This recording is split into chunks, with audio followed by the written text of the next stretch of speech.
The alarm bells rang through the great silver hall where 12 different alien races sat around a huge round table. The sound was loud and scary, making everyone stop talking at once. Ambassador Krell from the snake-like Zephyrian people stood up fast. His long body moved like water as he pressed buttons on the big screen in front of everyone. Pictures appeared in the air above the table. They showed planets burning, ships exploding, whole cities turned into black ash. The images were so real that some of the aliens in the room made frightened sounds. "Look at this," Krell said, his voice shaking. 3 star systems are already gone. The Void Hunters have come back." An old alien with blue skin and 4 arms spoke up. "But the Void Hunters died out a million years ago. Everyone knows this." "Not anymore," Krell replied. "They are machines now. They eat everything alive and turn it into more machines like them. Our best ships cannot stop them." Far away from this meeting, Captain Jake Morrison was sitting in his chair on a human spaceship called the Aurora. He was drinking coffee and reading reports about boring patrol duties. Jake was a tall man with brown hair and kind eyes. He had been flying in space for 10 years, but he had never seen real fighting. His ship was small compared to the big alien warships. Most aliens thought human ships were weak and old. They thought humans were still new to space travel and did not know much about fighting wars between planets. Lieutenant Amy Carter sat at the communication desk nearby. She was a young woman with red hair tied back in a neat way. She was good at her job and never missed anything important. Amy had been working with Jake for 3 years, and they trusted each other completely. "Captain," Amy called out suddenly, "we are getting a message. It is marked as very urgent." Jake put down his coffee cup. "Put it on the main screen." The message appeared as words floating in the air. Jake read it out loud so everyone on the bridge could hear. "Humanity requested to join Coalition Defense Force immediately. Threat level, extinction class. All ships needed. All soldiers needed. Please respond fast." Amy looked at the message again to make sure she read it right. "Sir, they want everything we have. Every ship, every person who can fight. I have never seen a request like this before." Jake felt his stomach get tight with worry. He had heard stories about the Galactic Coalition. It was made up of 12 alien races who had been fighting wars in space for thousands of years. They had weapons that could destroy planets. They had shields that nothing could break through. If they were asking humans for help, things must be very bad. "Show me the battle reports," Jake said. Amy's fingers moved fast over her controls. New pictures appeared on the screen. Jake saw huge alien ships being torn apart like paper toys. He saw the famous crystal ships of the Nexari people floating in pieces, the Altarian battlecruisers, which were supposed to be the strongest ships in the galaxy, looked like broken metal scattered across space. "How many ships have they lost?" Jake asked. Amy checked the numbers twice before answering. 40% of all Coalition forces in just 3 days, sir. The enemy is moving fast and destroying everything in their path." Jake stared at the pictures. He had never seen destruction like this. Whole fleets of alien ships that were much more advanced than human ships were being destroyed easily. How could humans help against an enemy this strong? "Amy, send a message to Earth Command right away," Jake ordered. "Tell them the galaxy is calling in the favor they owe us." Back on Earth, in a big underground room beneath the Pentagon, Admiral Ben Parker stood looking at holographic displays that showed the war happening far away in space. Ben was an older man with gray hair and sharp blue eyes. He had been planning for this day for many years, even though he hoped it would never come. The room was full of screens showing star maps, battle reports, and lists of ships. Military officers moved around quietly, all of them knowing that something very important was happening. President Lisa Hayes had already called Ben an hour ago. She had given permission for everything Ben thought they would need to do. But Ben knew that once they started, there would be no going back. The galaxy would never see humanity the same way again. General Nick Foster walked up to Ben. Nick was in charge of the Space Defense Corps, a military group that most people on Earth did not even know existed. He looked worried. "Ben, how long has it been since we showed anyone what we can really do?" Nick asked quietly. Ben thought for a moment. "Never, Nick. Not once. The galaxy thinks we are still using old rockets and nuclear bombs. They think we just learned how to travel between stars 50 years ago. They have no idea what we have been building out here. Nick looked at the screens showing human ships hidden in secret bases around the solar system. There were hundreds of them, all using technology that no alien race had ever seen. And we are really going to show them everything? Ben nodded slowly. The test is over, Nick. We have been watching the galaxy for 200 years. We have seen how they treat each other. We have seen their wars and their peace. We have seen their kindness and their cruelty. Now we know what kind of neighbors they are. And what kind are they? Nick asked. The kind worth saving. Ben replied. Send the order to all ships. Operation Guardian begins now. In space stations, hidden behind moons and inside asteroid fields, human ships began to wake up. Their crews had been waiting for this moment for years. They knew that when they revealed themselves, the entire galaxy would change forever. Captain Jake Morrison was still reading battle reports when Amy called out again. Sir, I am getting responses from Earth Command. They are sending coordinates for a meeting point. Jake looked at the coordinates and felt surprised. These are right in the middle of the war zone. Yes, sir, Amy said. And sir, there is something else. I am picking up new ships on long-range sensors, lots of them. They are coming from Earth. Jake watched his sensor display as dozens of contacts appeared. Then hundreds. Ships were coming from directions that should have been empty space. They were moving faster than any human ship he had ever seen. Amy, he said quietly, I think we are about to learn some things about our own people that we never knew before. Commander Zara Vex stood on the bridge of her Altarian flagship watching the battle screens with growing fear. Her people had been fighting in space for 3,000 years. They knew every trick of war between the stars. But the Void Hunters were different. They fought like nothing she had ever seen before. Report, she called to her crew. We have lost 12 more ships in the last hour, her weapons officer said. The enemy machines are learning how our weapons work and making themselves stronger against them. Zara felt her heart sink. The Altarians were known across the galaxy for having the best warships. Their battle cruisers could fight 10 enemy ships at once and win. But now they were being destroyed like toys. On another ship nearby, Dr. Kane, Chen was looking at his science equipment with confusion. Kane was the Coalition's best scientist. He understood how alien technology worked better than anyone, but the readings he was seeing made no sense. The Void Hunter ships are made of materials that should not exist, he told his assistant. They are using energy sources that our best theories say are impossible. Suddenly, every alarm on every Coalition ship started ringing at the same time. New contacts were appearing on all the sensor screens. Ships were coming out of hyperspace jumps, but not from the normal jump points that everyone used. Impossible, whispered the Nexari commander on his crystal ship.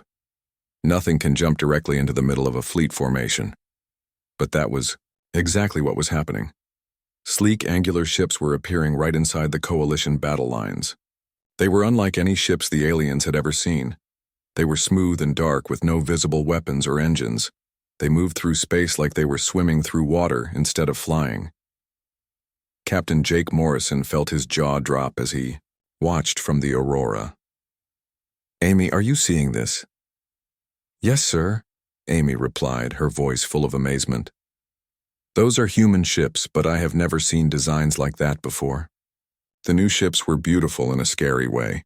They looked like they had been grown instead of built. Their hulls seemed to shift and change color as they moved. Some were as small as fighters, others were bigger than the largest alien battleships. Then, a voice came over all the Coalition communication channels. It was calm and confident, speaking in perfect galactic standard language. This is Captain Jake Morrison of the Human Expeditionary Force. We have received your call for help. We are here to end this war. Commander Vex nearly dropped her control pad. Human Expeditionary Force? But humans barely have a dozen ships in space. Dr. Chen was staring at his sensor readings in disbelief. These energy signatures are impossible.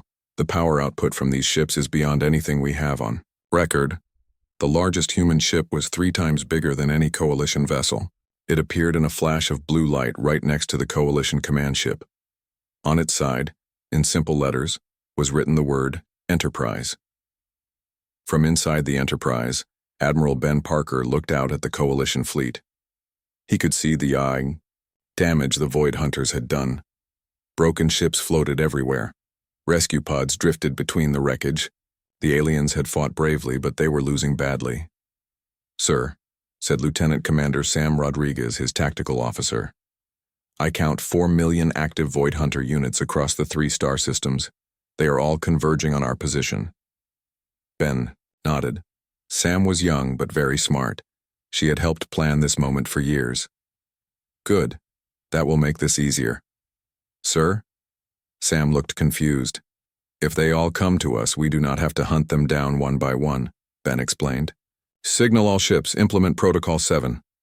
Sam's eyes went wide. Protocol 7 was something they had practiced but never used in real combat. "Sir, are you sure? Full-spectrum warfare authorization? The galaxy needs to understand what they are dealing with," Ben said. "Both the Void Hunters and our new friends out there. Begin termination sequence." The Void Hunters detected the new human ships and immediately changed their attack pattern. Millions of mechanical drones, each one as big as a Coalition cruiser, began moving toward what they thought would be easy targets. The drone ships were ugly and brutal looking. They were covered in weapons and armor plating. They moved in perfect formations like parts of one giant machine. As they got closer, they started firing energy beams that could cut through the strongest alien shields. But something strange happened when their weapons hit the human ships. The energy beams just disappeared. They did not bounce off or get absorbed. They simply stopped existing when they touched the human hulls. "What kind of shielding is that?" Commander Vex asked her science officer. "I do not think it is shielding," the officer replied. "I think they are doing something to the energy itself." Dr. Chen was working frantically at his control panel. "This is impossible. The human ships are not using any known defensive systems. It is like they are changing the rules of physics around their ships." Captain Morrison opened a channel to the Coalition command ship. "Commander Vex, this is Jake Morrison. Please pull your ships back to a safe distance. What you are about to see might be difficult to understand." "What are you going to do?" Vex asked. "We are going to show you why Earth has been so quiet for the past 200 years, Jake replied. The human ships began to change. Their smooth hulls opened up to reveal weapons that looked like nothing in any alien database. Instead of normal gun barrels or energy projectors, the human weapons looked like pieces of art made from crystal and metal. Lieutenant Commander Rodriguez began sending target information to all human ships. Primary targets locked, secondary targets identified, tertiary sweep patterns ready. Admiral Parker watched as the Void Hunter swarm approached. 4 million enemy ships moving in perfect coordination, ready to destroy everything in their path. Against any normal fleet, they would have won easily. "Fire," Ben said quietly. What happened next would be talked about in alien history books for 1,000 years. The human weapons did not shoot bullets or energy beams. Instead, they seemed to reach out and touch reality itself. The first wave of Void Hunter drones simply stopped existing. Not destroyed, not exploded, not vaporized. They were there one moment and gone the next, as if they had never been built. "Scan for debris," Dr. Chen ordered frantically. "There is no debris," his assistant reported. "The enemy ships are just gone." A second group of Void Hunters tried to attack from a different angle. The human ship Phoenix turned toward them and activated something that made space itself seem to bend. The enemy drones found themselves crushed into tiny balls of super-dense matter in less than a second. Commander Vex watched her tactical display as thousands of enemy contacts disappeared with each passing moment. This is not possible. Nothing can destroy ships that fast. "They are not destroying them," Dr. Chen said in a whisper. "They are doing something much more advanced. They are making the ships forget how to exist." Captain Morrison's voice came over the communications again. "Coalition forces, please maintain your distance. We will have this situation resolved shortly." Amy looked at Jake with wide eyes. "Captain, how did we never know about ships like this?" Jake shook his head slowly. I think there are a lot of things about humanity that we never knew. Captain Julie Brooks sat in the command chair of her ship, the Phoenix. She was a small woman with short black hair and steady hands. Julie had been waiting for this moment for 5 years. She had trained on weapons that no alien had ever seen. Today, she would finally get to use them. Target the large group coming from Sector 7, she told her crew. Confirmed, Captain, her weapons officer replied. 2,000 enemy drones moving in tight formation. Julie pressed a button that activated something called a reality anchor. It was a machine that could change the basic rules of how things worked in a small area of space. The aliens watching would not understand what they were seeing. The Void Hunter drones were flying in perfect lines toward the Phoenix. They were big machines covered in weapons and armor. Each one was designed to destroy entire cities. But as they got closer to Julie's ship, something impossible began to happen. The metal hulls of the enemy ship started to come apart. Not from explosions or weapon hits, but because the tiny pieces that made up the metal forgot how to stick together.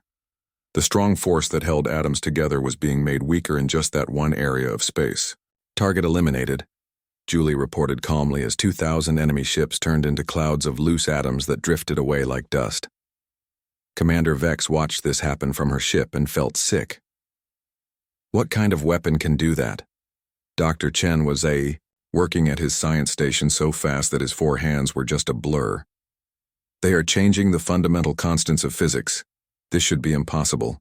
You would need the power of a star to do this. But they are doing it, Vex said. On another human ship called the Destiny, Commander Ryan Kelly was getting ready to try something even stranger. Ryan was a quiet man who had studied time and space for most of his life. His ship carried weapons that could change how fast time moved. Activating temporal displacement cannons, Ryan announced to his crew. A group of 50,000 Void Hunter ships was flying toward the Coalition fleet in a tight swarm. They moved together like angry bees, ready to destroy everything in their path. But Ryan's weapons reached out and grabbed them with invisible hands made of time itself. The enemy ships suddenly found themselves trapped in bubbles where time moved much faster than normal. While only seconds passed for everyone else watching, millions of years went by for the Void Hunters.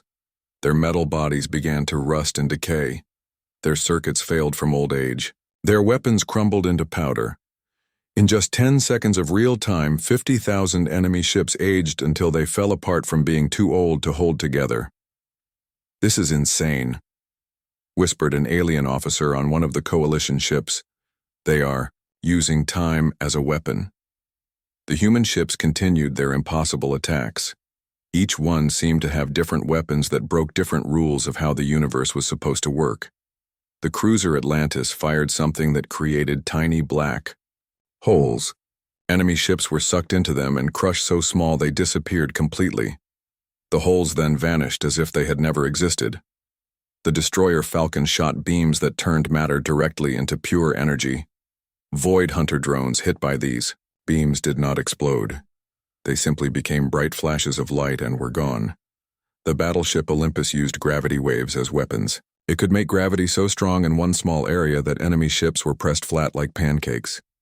Or it could make gravity so weak that ships came apart because nothing was holding their pieces together. Dr. Chen had stopped trying to understand what he was seeing. His instruments were giving him readings that made no sense. They are treating the laws of physics like suggestions instead of rules, he told his assistant. How is this possible? The assistant asked. I do not know, Chen replied. This is technology beyond anything we thought could exist. Ambassador Krell from the Zephyrian people was watching the battle from the Coalition command ship. His snake-like body was shaking with fear and amazement. What are they? He asked anyone who would listen, but no one had an answer. Captain Morrison was coordinating the human fleet from his ship Aurora. Even he was surprised by what he was seeing. These weapons were far beyond anything he had known about during his 10 years in space. Amy, he said to his communication officer, how many enemy ships are left? Amy checked her sensors. About 1 million, sir. But they are starting to retreat. Retreating? Morrison was surprised. The Void Hunters never retreat. They fight until they are all destroyed. Not anymore, sir, Amy replied. They seem to have figured out that they cannot win. Admiral Parker was watching the battle from the Enterprise. He could see that the Void Hunters were indeed pulling back, but he also knew this was just the beginning of what needed to happen. Open a channel to all Coalition ships, he ordered. His image appeared on screens throughout the alien fleet. Parker was an older man with kind eyes, but everyone who saw him could tell he was someone used to making very important decisions. Members of the Galactic Coalition, he began. I think it is time we had an honest conversation. Commander Vex felt her heart's beating fast. Something in Parker's voice told her that everything was about to change. You have just witnessed a small demonstration of human defensive capabilities, Parker continued. But before we go any further, you need to understand something about who we really are. Dr. Chen stopped working at his station to listen. Every alien in the Coalition fleet was paying attention now. For the past 200 years, Parker said, humanity has been conducting what you might call a very long experiment. We wanted to learn about the galaxy we were joining. We wanted to see what kind of people lived among the stars. Captain Morrison felt confused. Admiral, what experiment? Parker's expression became serious. We have been watching all of you, learning about your cultures, your wars, your peace treaties, your trade agreements. We needed to know if the galaxy was full of friends or enemies. Commander Vex finally found her voice. You have been spying on us? Not spying, Parker replied. Evaluating. We needed to decide if this galaxy was worth protecting. The silence that followed was complete. Every alien in the Coalition fleet was trying to understand what they had just heard. And what did you decide? Vex asked quietly. Parker smiled for the first time since the conversation began. We decided you were worth saving. That is why we are here. Admiral Parker stood on the bridge of the Enterprise watching the last groups of Void Hunter ships retreat toward the edge of the galaxy. His weapons crews were powering down their impossible machines, but the real work was just beginning. Now came the hardest part of the plan. Open channels to all Coalition command ships, Parker ordered. Full visual. Lieutenant Commander Rodriguez looked up from her station. Sir, we are connected to 47 different species across the Coalition fleet. Parker nodded. He could see dozens of alien faces on his screens now. Some looked scared. Others looked angry. All of them looked confused. He had practiced this speech many times, but it never got easier to deliver. Members of the Galactic Coalition, he began, what you have just witnessed is only a small part of humanity's true capabilities. Before we continue, you need to understand the complete truth about who we are and why we are here. Commander Vex spoke first. Her voice was shaking. Admiral Parker, what do you mean by complete truth? Parker took a deep breath. This was the moment that would change everything. For the past 200 years, humanity has been living a lie. We have pretended to be a young species that just learned to travel between stars. We have acted like we needed your protection and guidance, but none of that was true. Dr. Chen felt his foreheart stop beating for a moment. What are you saying? I am saying that Earth is not some backwater planet that barely achieved spaceflight 50 years ago, Parker replied. Humanity has been traveling between stars for millions of years. We have been in this galaxy far longer than any of your species. The silence that followed was so complete that Parker could hear the quiet hum of his ship's engines. Every alien in the Coalition fleet was trying to process what they had just heard. Captain Morrison spoke up from his ship. Admiral, I speak for all humans when I say this is news to us too. Parker's expression became gentle. Jake, you and most of humanity have been living normal lives on Earth and our colonies. What I am telling you about is a very small group of humans who have been carrying out a special mission for a very long time. What kind of mission? Morrison asked. We call it the Great Evaluation, Parker explained. Our ancestors knew that someday we would have to decide how to interact with other intelligent species, but we did not want to make that decision without understanding what kinds of people lived among the stars. Ambassador Krell's snake-like body coiled tighter around his chair. So you have been watching us, studying us. Yes, Parker admitted. "We have been observing every species in this galaxy. We have watched your wars and your peace treaties.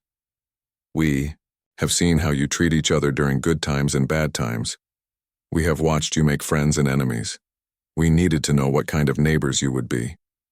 Commander Vex felt anger rising in her chest. "You had no right to spy on us like that." "Perhaps not," Parker agreed. "But we had to know if this galaxy was full of species that would work together or fight each other. We had to know if you were the kind of people who would help others or only help yourselves." Dr. Chen was thinking about all the mysteries his science teams had never been able to solve. The ancient ruins we found on dead planets, the technology we could never understand. "Those were yours?" "Some of them," Parker confirmed.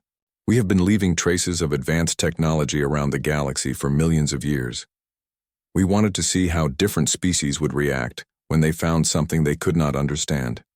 Would they try to learn from it or try to use it as a weapon?" Captain Morrison was starting to understand. "You were testing us." "In a way, yes," Parker replied. "But it was more than just testing. We were trying to understand the character of this galaxy. We wanted to know if the people living here were driven by fear or by hope, by greed or by generosity, by war or by peace." Lieutenant Amy Carter spoke from her station on the Aurora. "Sir, if you have been watching us for so long, why reveal yourselves now?" Parker looked directly at her image on his screen. "Because the test is over, Lieutenant. The Void Hunters were not just an invasion force. They were our final examination for the galaxy." Commander Vex felt her blood turn cold. "What do you mean?" "We created the Void Hunters," Parker said quietly. The reaction was immediate. Angry voices filled the communication channels from dozens of different species. Some aliens were shouting, others were demanding explanations. The noise was so loud that Parker had to wait several minutes for it to die down. "You created them?" Dr. Chen finally managed to ask. "Yes," Parker replied. "We needed to see how the galaxy would respond to an extinction-level threat. Would you work together or would you abandon each other? Would you call on species you considered inferior for help? Would you put aside your differences when survival was at stake?" Captain Morrison felt sick. "How many people died because of your test?" Parker's expression became sad. "Far fewer than would have died if we had made the wrong decision about this galaxy's future. Jake, we had to know if the people living here were worth protecting or if they were a threat that needed to be contained." "And what did you decide?" Commander Vex asked. Parker smiled for the first time since the conversation began. "You passed the test. When faced with destruction, you worked together. You asked for help from those you thought were weaker than you. You fought not just for your own species, but for everyone in the galaxy." "So what happens now?" Dr. Chen asked. "Now," Parker said, "we stop pretending. Humanity steps forward as the guardians we were always meant to be. We share our technology.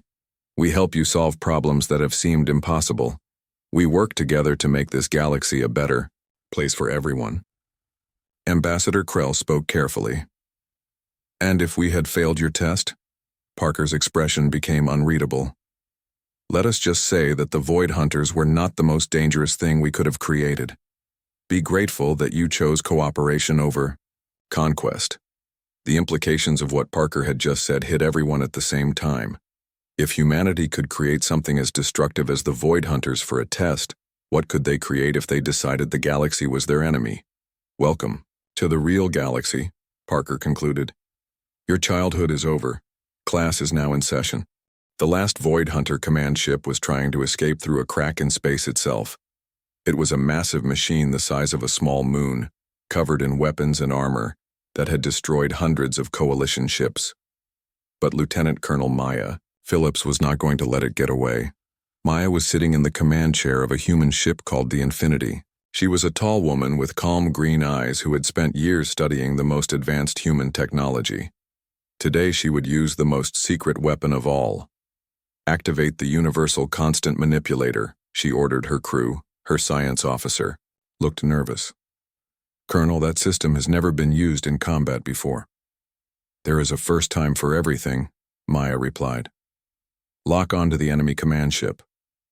The Universal Constant Manipulator was a machine that could change the speed of light itself in a small area of space. It was the most dangerous technology humans had ever created. Maya's ship reached out with invisible forces and grabbed the space around the Void Hunter command ship. Suddenly, the enemy vessel found itself in an area where the speed of light was almost zero. It could not move faster than a person could walk. It could not fire its weapons because the energy beams moved too slowly to reach their targets. It was completely trapped. Target neutralized, Maya reported. The enemy command ship is contained. Commander Rodriguez was watching from the Enterprise as human ships throughout the 3 star systems finished destroying the last Void Hunter units. Admiral Parker, all hostile forces have been eliminated. Total human casualties, 0. Parker nodded. It had taken exactly 5 hours from the moment they arrived until the last enemy ship was destroyed. What about coalition casualties during our operation? Also 0, sir, Rodriguez replied. Our defensive screens protected all Allied vessels during the engagement. The number was important to Parker. 12 billion coalition citizens had been saved from death. 47 different worlds had been protected from destruction. And not a single human had died doing it. But Parker knew the real work was just beginning. He opened communication channels to the coalition fleet again. Every alien captain and commander was waiting to hear what he would say next. The immediate threat is over, Parker announced. But now we need to talk about what comes next. Captain Morrison spoke from the Aurora. Admiral, what do you mean? I mean that the galaxy is about to change in ways that none of you can imagine, Parker replied. For 200 years, we have watched this galaxy struggle with problems that seemed impossible to solve. Wars over resources that could be easily shared, diseases that killed millions when the cure was simple, conflicts between species that could have been friends. Dr. Chen was still trying to understand everything he had learned. You had solutions to our problems all along? Yes, Parker said. We have technology that can create matter from energy. We can cure any disease. We can travel between stars in minutes instead of months. We can provide clean energy for entire planets. We have been waiting for the right time to share these gifts. Commander Vex felt hope rising in her chest for the first time in years. And that time is now?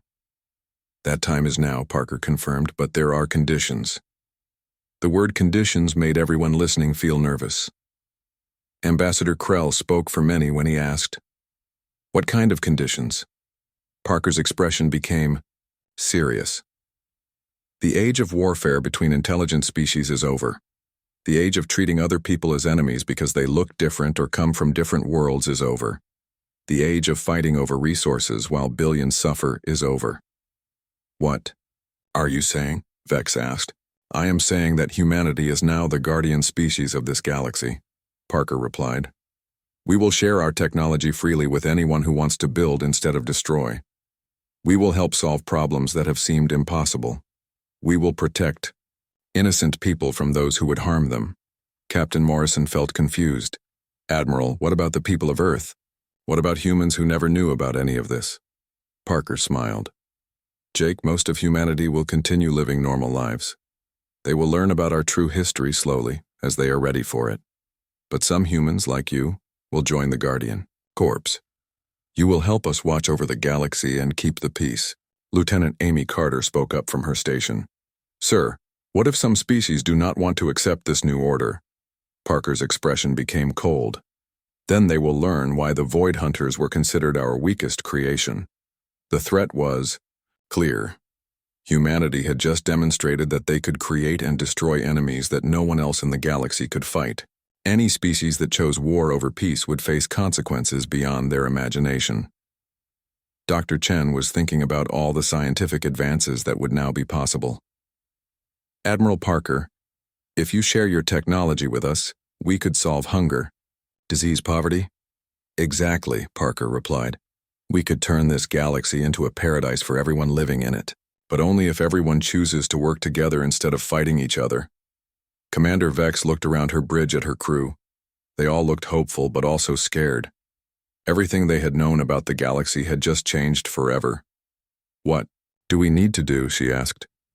"Start by going home," Parker said. "Tell your governments what you have seen here today. Tell them that the galaxy has new guardians now. Tell them that the choice is simple. Work with us to build a better future, or face the consequences of choosing conflict." Captain Morrison was looking out at the human fleet surrounding them. Ships that could bend reality itself to their will. Weapons that could destroy planets or create new ones. People who had been watching and judging the galaxy for millions of years. "Admiral," he said, "what if we make mistakes? What if we are not ready for this responsibility?" Parker's expression became gentle. "Jake, no one is ever ready for this kind of responsibility, but someone has to take it. We have been preparing for this moment for a very long time. We will not be perfect, but we will do our best to be fair and just." The human ships began to power down their exotic weapon systems, but everyone watching knew that they could be activated again in seconds if needed. The balance of power in the galaxy had shifted permanently. The students had become the teachers, and the galaxy would never be the same. "Welcome to the new age," Admiral Parker concluded. "Let us build something beautiful together." As the human fleet prepared to escort the coalition ships safely home, one thing was absolutely clear. The war that was supposed to last for years had ended in just 5 hours. But the real work of transforming the galaxy was just beginning.